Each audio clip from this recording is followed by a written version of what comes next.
Sahabatku, Shalom.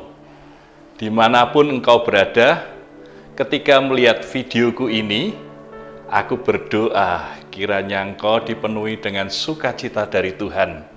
Bagaimanapun keadaanmu, ketika engkau bersyukur dan tetap bersyukur, maka selalu engkau dilimpahi dengan sukacita. Ya, hari ini aku ingin mengajak engkau untuk bersama-sama belajar suatu kebenaran firman Tuhan. Mari sebelumnya kita berdoa terlebih dulu. Tuhan, kami mengucap syukur untuk saat ini.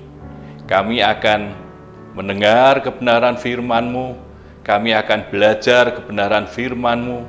Kiranya Roh-Mu yang kudus akan menerangi pikiran dan hati kami, roh dan jiwa kami, sehingga kami Tuhan boleh mendengar kebenaran firman-Mu dan kami boleh mengertinya.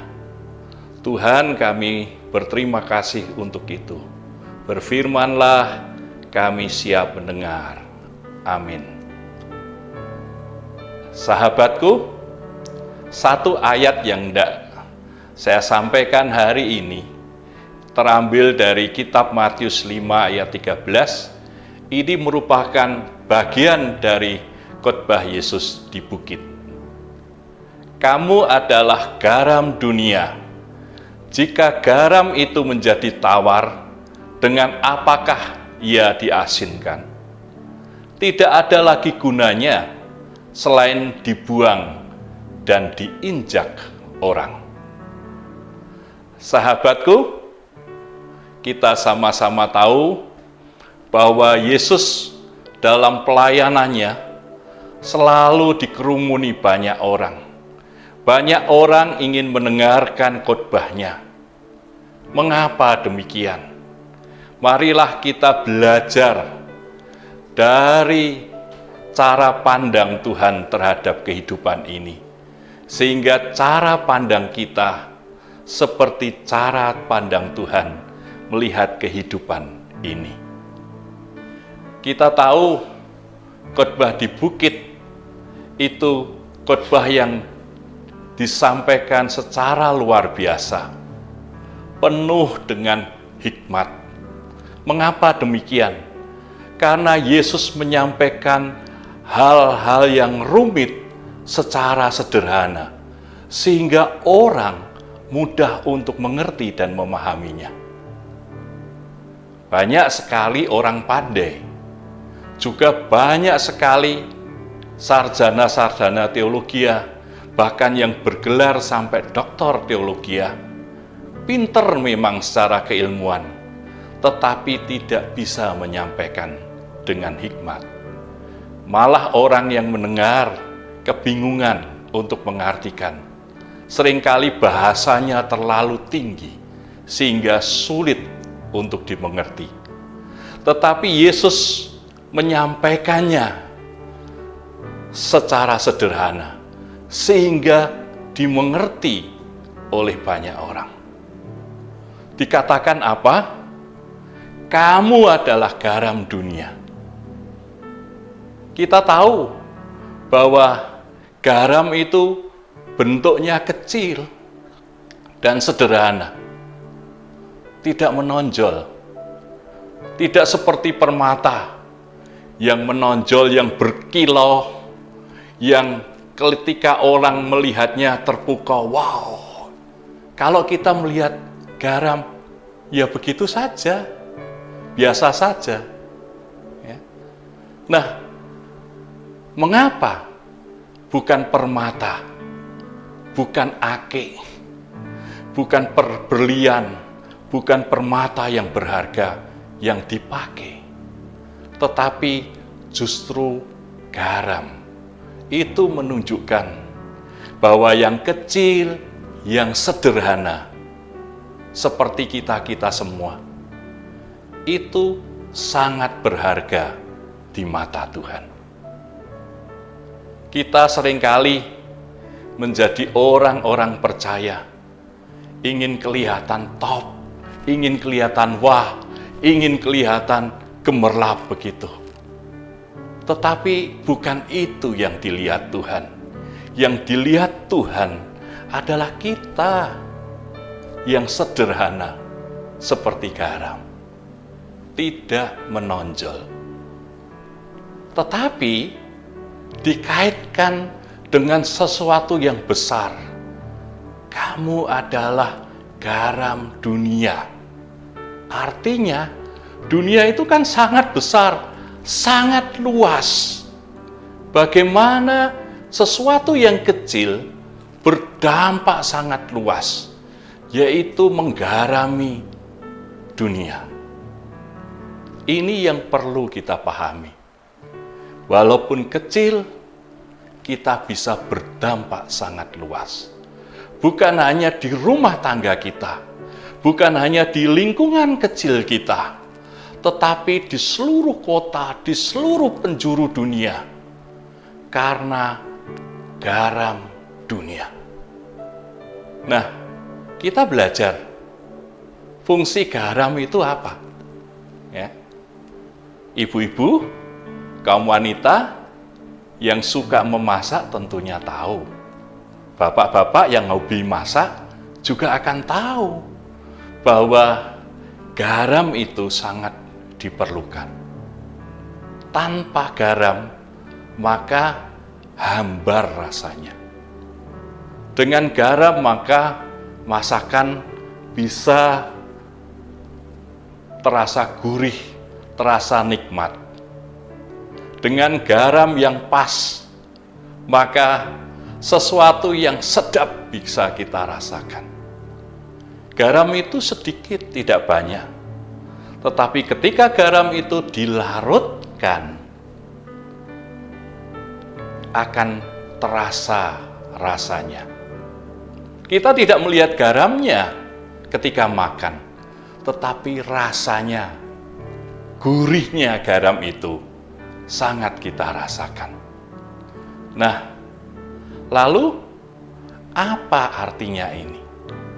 Yaitu kehidupan kita sebagai garam dunia, walaupun seringkali tidak dilihat oleh orang, tetapi sebetulnya orang bisa merasakan kehadiran kita.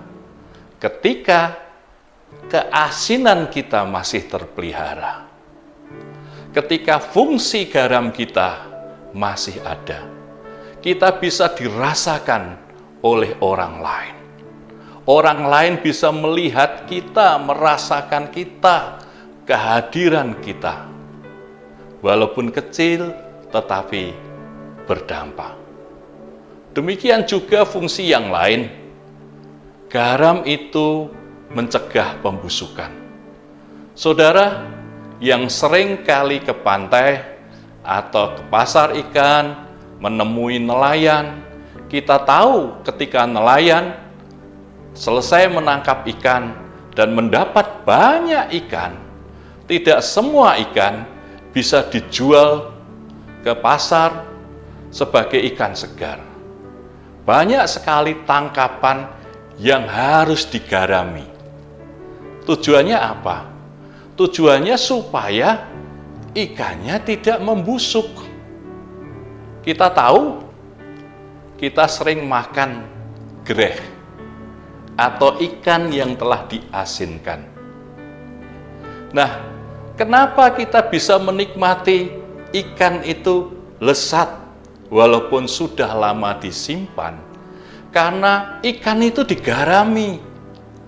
Garam itu, ketika ada garam, maka dia mencegah pembusukan. Dalam kehidupan kita, kita sebagai garam dunia, di tengah-tengah lingkungan kita yang beraneka ragam orangnya, maka kalau kita berfungsi sebagai garam, maka sesuatu yang busuk bisa dicegah. Sesuatu yang tidak baik bisa dicegah. Kehadiran anak-anak Tuhan sebagai garam dunia di tengah-tengah pekerjaan, di tengah-tengah pergaulan, sesuatu yang jelek bisa dicegah karena ada garam. Seringkali ketika dunia ini begitu bebas, semua orang bebas berbicara, semua orang bebas untuk nge-share apa saja, tanpa seringkali dipikir ulang. Bisa terjadi pembusukan, sesuatu yang jelek-jelek di mana terjadi. Tetapi, kalau ada garam, pembusukan bisa dicegah. Dunia maya, dunia digital, bisa menebar informasi-informasi yang tidak bisa dipertanggungjawabkan. Banyak hoax di sana-sini. Tetapi justru ketika kita tahu fungsi kita menjadi garam, kita mencegah. Kita tidak share sembarang share, tetapi kita nge-share yang bermanfaat, yang memberkati orang, yang membuat orang lain menikmati kedamaian, menikmati kebaikan-kebaikan, yang melihat orang lain bisa menikmati kebenaran hidup dari apa yang kita lakukan, dari apa yang kita katakan, dari apa yang kita share. Jadi, dalam kehidupan kita, salah satu fungsi garam adalah mencegah kebusukan. Kalau engkau sadar itu, fungsikan dirimu, maka di lingkunganmu tidak ada bau bangkai lagi. Orang-orang akan bisa hidup dengan baik karena ada dampak dari garam. Nah, sahabatku, lalu apa fungsi selanjutnya sebagai garam dunia? Markus 9 ayat 50b mengatakan, pembawa damai. Saya ngomong itu pembawa damai. Hendaklah kamu selalu mempunyai garam dalam dirimu dan selalu hidup berdamai yang seorang dengan yang lain. Kita sebagai garam dunia, kalau hidup kita ada garam, ada asinnya, maka kita itu membawa damai bagi orang lain. Ketika orang kemerungsung, emosi memuncak, banyak pertengkaran di sana-sini, saatnya garam itu mempengaruhi. Kita bukan kompor yang membuat sesuatu yang sudah panas justru menjadi panas dan membara. Kita adalah garam yang membawa kedamaian. Dengan adanya kita, dengan adanya garam dalam hidup kita, maka kedamaian itu bisa dirasakan di sekeliling kita. Orang dengan kehadiran kita, walaupun sering kali tidak melihat, tetapi bisa merasakan ada kedamaian, ada sesuatu yang berbeda, yang bisa dirasakan oleh orang-orang di sekitar kita. Nah, kita juga perlu ingat, perlu waspada. Apa itu? Dikatakan bahwa jika garam itu sudah tidak asin lagi, sudah menjadi tawar, maka tidak ada gunanya. Dikatakan garam yang sudah tidak asin, tidak ada fungsinya, lebih baik dibuang dan diinjak orang. Serem ya, ngeri ya. Jadi, kalau hidup kita sebagai garam dunia sudah tidak asin, sudah tidak ada pengaruhnya, tidak ada gunanya, selain dibuang dan diinjak orang. Kita renungkan kebenaran firman Tuhan ini. kebenaran firman Tuhan yang sungguh bahwa kita adalah garam dunia. Ingat, ketika fungsi garam itu sudah tidak ada pada kita, maka tidak ada gunanya selain dibuang dan diinjak orang. Sahabatku, bagaimana kabarmu? Apa reaksimu setelah engkau tahu bahwa kita ternyata adalah garam dunia? Masa mungkin kau berkata demikian? Aku ingin sekali lagi mengatakan, kamu, betul, ya kamu adalah garam dunia. Tetaplah asin, tetaplah memberi dampak. Engkau boleh kecil, engkau boleh sederhana, tetapi dampakmu luar biasa, sangat besar, sangat luas. Kamulah garam dunia.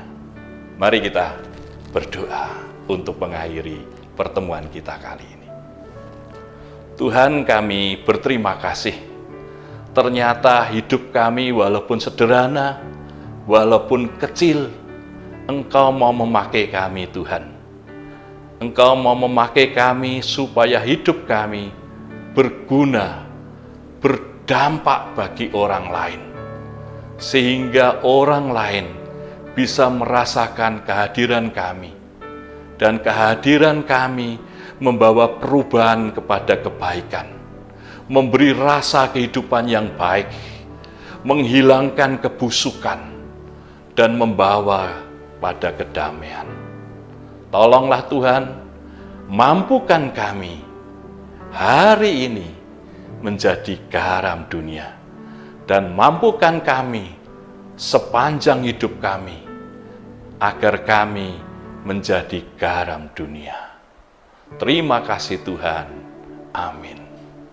Sahabatku, kalau engkau diberkati dengan video ini, share kepada teman-temanmu, kepada sahabat-sahabatmu yang lain, di media-media sosialmu, sehingga banyak orang bisa dijangkau dan diberkati. Kalau engkau suka, silahkan subscribe. Terima kasih.